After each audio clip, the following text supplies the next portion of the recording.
Hi friends, welcome to our channel GS by MS. आज हम पढ़ने जा रहे हैं आर्टिकल 32, जिसे हम क्या कहते हैं, संविधान की आत्मा बोला जाता है। प्रस्तावना को भी संविधान की आत्मा बोला जाता है, लेकिन इसे भी बोला जाता है।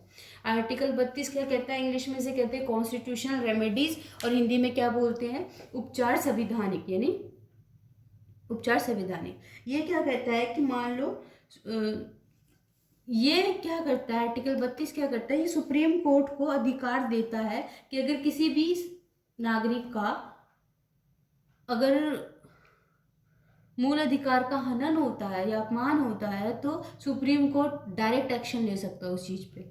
तो ये आर्टिकल 32 इसको क्या कहते हैं, परमिशन दे रहा है। और सुप्रीम कोर्ट क्या करता है, 5 तरह के रिट निकाल सकता है या रिट लगा सकता है। तो आज हम इसमें क्या पढ़ेंगे, टाइप्स ऑफ रिट। तो आपने नाम पढ़े होंगे, हेबिस कॉर्पस, मैंडमस, ठीक है। ये अलग अलग 5 तरह के आपने नाम पढ़े होंगे। आपको थोड़ी बहुत कंफ्यूजन भी होती होगी इसमें। आइए इसमें सारी कंफ्यूजन क्लियर करते हैं। तो सबसे पहले आता है हेबिस कॉर्पस, जिसे हिंदी में क्या कहते हैं, बंदी प्रत्यक्षीकरण। अब एक चीज सुनो, एक स्टोरी के थ्रू सुनेंगे। मान लो किसी पर्सन की, कोई पर्सन है, उसके किसी पुलिस वाले से जो है वो बहस होगी, ठीक है।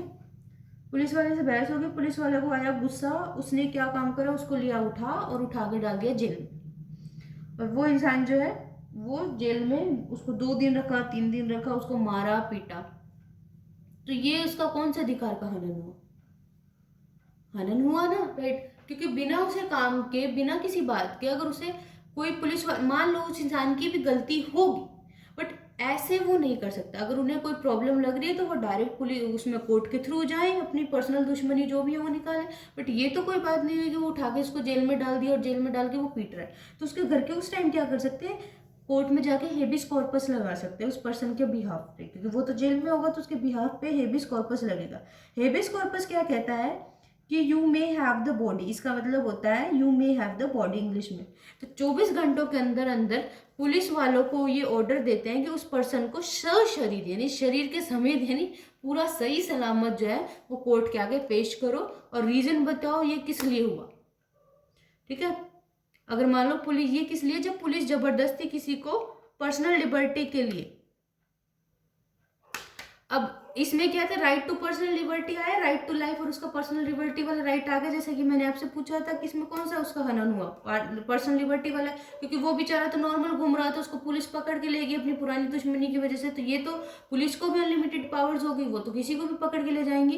तो ये हेबिस कॉर्पस के तहत क्या आया कि 24 घंटे के अंदर अंदर जो है पुलिस वालों को ये ऑर्डर मिला कि लेके आओ इस पर्सन को। तो फिर वो उस पर्सन को कोर्ट के आगे पेश करेंगे कि ये पर्सन है, ये बात हुई थी, इस वजह से ये हुआ।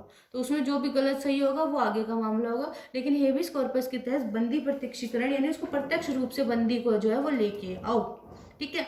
एक क्वेश्चन और भी आता है कि किसी की पर्सनल लिबर्टी के लिए सबसे जरूरी क्या है। मान लो किसी को फ्रीली घूमना है तो उसके लिए सबसे जरूरी क्या है, बंदी प्रत्यक्षीकरण है। क्योंकि मान लो कोई किसी को पकड़ के ले गया ऐसे, तो उसके आगे ये आएगा कि उस बंदे को लेके आओ आप, ठीक है। फिर आती है दूसरी मैंडेमस, जिसे परमादेश बोलते हैं। यानी कि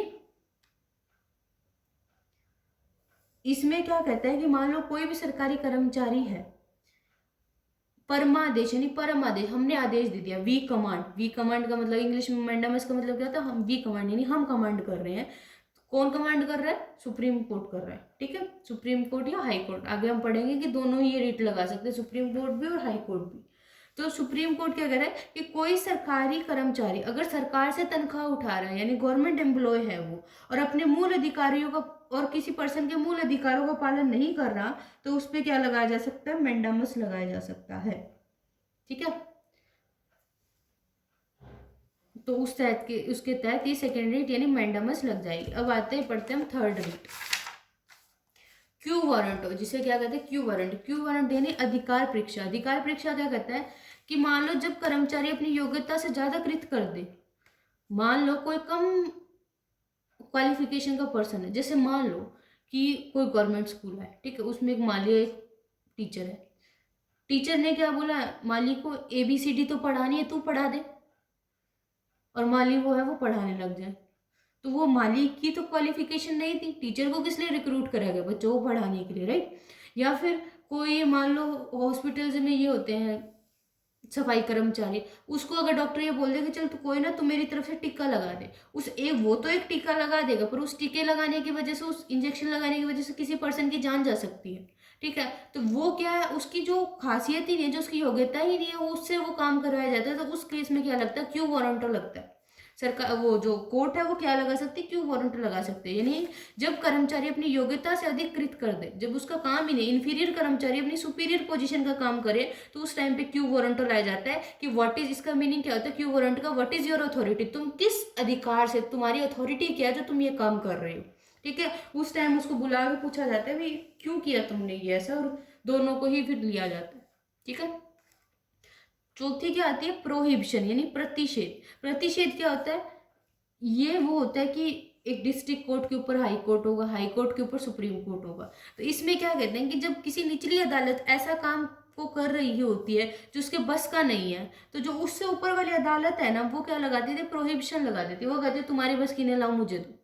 बस इतना ही मीनिंग है, लोकल लैंग्वेज में हम इसे ही बोलेंगे, तुम्हारे बस की नहीं है, मुझे दो। जब किसी की कार्रवाई को रोकना हो तो क्या लगेगा, प्रोहिबिशन लगेगा। नाम से ही पता लग रहा है प्रोहिबिट करना किसी चीज को, प्रोहिबिशन। ठीक है, तो ये जो निचली स्तर की, जैसे डिस्ट्रिक्ट कोर्ट पे हाई कोर्ट लगा देगी, हाई कोर्ट पे सुप्रीम कोर्ट लगा देगी। ठीक है, सर्टोरी क्या है, उत्प्रेक्षण। उसमें क्या होता है, मान लो अगर कोई डिस्ट्रिक्ट कोर्ट या हाई कोर्ट के फैसले को रद्द करना है, उसने कोई फैसला दे दिया, मान लो निचली कोर्ट ने कोई फैसला दे दिया, चाहे वो डिस्ट्रिक्ट कोर्ट थी चाहे वो हाई कोर्ट थी, उसने कोई फैसला दे दिया।